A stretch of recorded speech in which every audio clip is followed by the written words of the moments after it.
Ibinahagi ng ilan nating kababayan sa social media ang naging epekto ng bagyong Maymay at Habagat sa Northern Luzon kung saan nagdulot ito ng mga pagbaha at pagguho ng lupa.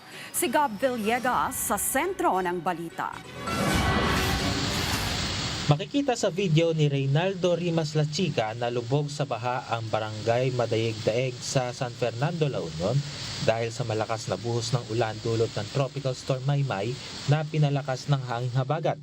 Ang San Fernando LGU patuloy na nagbibigay ng mainit na pagkain sa mga evacuee na nananatili sa mga evacuation center sa lungsod.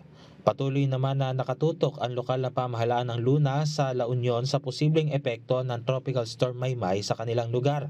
Patuloy ang pag-iikot ng response teams ng LGU sa mga flood-prone at iba pang vulnerable areas. Hindi madaanan ngayon ng mga sasakyan ang Luneta-Luacan Proper Junction sa Barangay Luacan sa Itogon, Benguet dahil sa mataas na level ng tubig at malakas na current ng Antamok River. Hindi rin madaanan ng mga sasakyan ngayon ng Mountain Province boundary, Kalanan Pinukpok Abot Road sa Barangay Luplupa sa Tinglayan, Kalinga dahil sa soil collapse. Maging ang bahagi ng Balbalan Pinukpok sa Barangay Taga Pinukpok, Kalinga ay hindi rin madaanan dahil sa muling pagguho ng lupa sa lugar. Patuloy naman ang isinasagawang clearing operation sa lugar. Hindi passable sa mga sasakyan ng bahagi ng Junction Talubin Barlig Calacad Road sa Bontoc Mountain Province dahil sa unstable slope dulot ng walang tigil na pagbuhos ng malakas na ulan.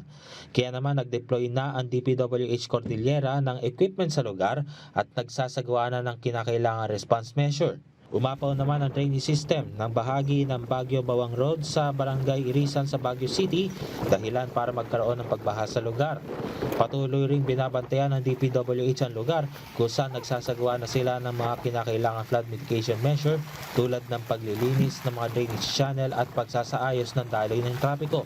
Walang pasok ngayong araw sa mga tanggapan ng gobyerno at klase sa lahat ng antas sa Metro Manila, Ilocos Sur, La Union, Benguet, Pangasinan, Abra, Zambales, Kalinga, Mountain Province, Ifugao, Ilocos Norte, Apayao, Nueva Vizcaya, Tarlac, Nueva Ecija, Bataan, Pampanga, Bulacan, Rizal, Cavite, Batangas, Laguna at Occidental Mindoro dahil sa epekto ng Tropical Storm Maymay at Southwest Monsoon o Habagat. Nananatili pa rin may pasok ang mga ahensyang mayroong mahalagang serbisyo tulad ng basic at health services at disaster response.